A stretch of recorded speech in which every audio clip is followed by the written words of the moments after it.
Hello नमस्ते, स्वागत है आपका इकिगाई ट्रांसफॉर्मेशन सीरीज के डे 4 में।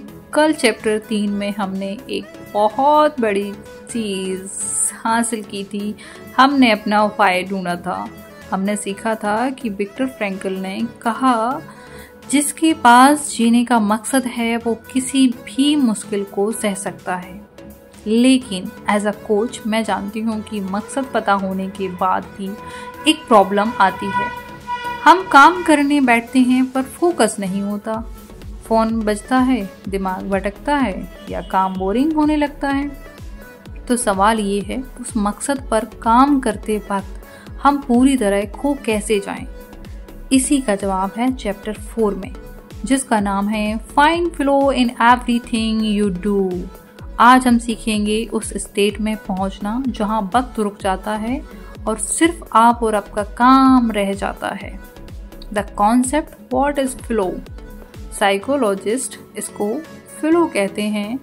आपने शायद कभी महसूस किया होगा जब आप पेंटिंग कर रहे हों, कोड लिख रहे हों या दोस्तों के साथ क्रिकेट खेल रहे हों और अचानक आप घड़ी देखते हैं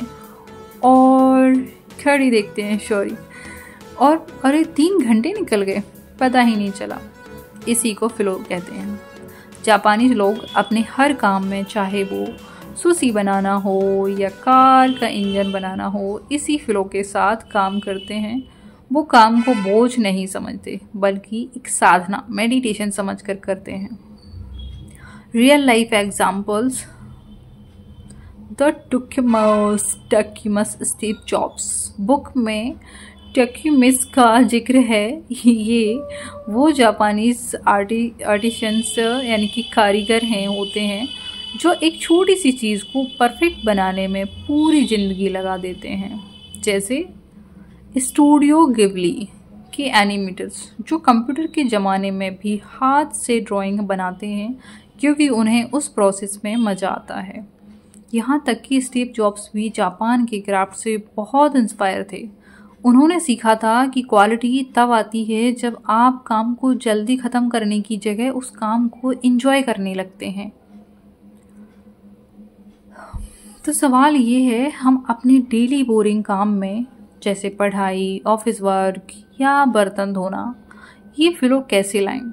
बुक के हिसाब से ये 3 हैबिट आज से ही स्टार्ट करें। नंबर 1, मल्टीटास्किंग को डिलीट करें। सबसे पहले ये समझिए, मल्टीटास्किंग जैसी कोई चीज़ नहीं होती। जब आप काम करते हुए फ़ोन चेक करते हैं तो आपका फ्लो टूट जाता है और उस वापस आने में 20 मिनट लेते हैं।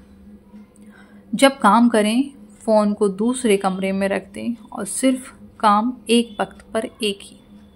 नंबर 2, चैलेंज और स्किल का बैलेंस। अगर काम बहुत आसान होगा तो आप बोर होंगे और बहुत मुश्किल होगा तो स्ट्रेस होगा। फ्लो तब आता है जब काम थोड़ा सा चैलेंजिंग हो। अगर काम बोरिंग है तो उसे गेम बना लें। जैसे देखते हैं मैं ये रिपोर्ट अगले 20 मिनट में बिना गलती के कैसे लिख सकता या सकती हूँ।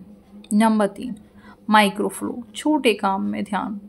बिल गेट्स कहते हैं कि उन्हें रात को बर्तन धोना पसंद है क्योंकि वो उस वक्त सिर्फ वही कर रहे होते हैं।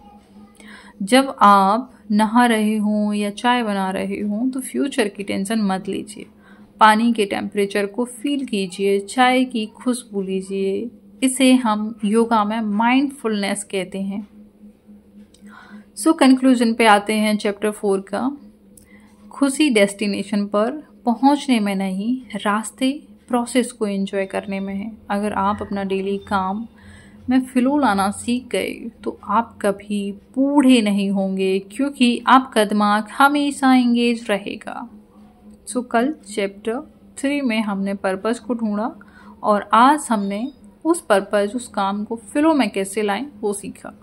लेकिन अब वक्त आ गया है रियल हीरोज से मिलने का। The theory is over. कल के चैप्टर 5 में हम सीधा चलेंगे ओकिनावा के गांव, विलेज में। वहां हम मिलेंगे उन 100 साल के बुजुर्गों से और देखेंगे कि वो सुबह से शाम तक क्या करते हैं, क्या खाते हैं और कैसे बातें करते हैं।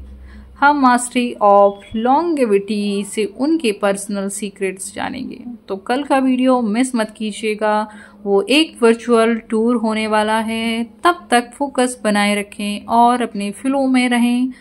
ऑल ऑफ यू नमस्ते।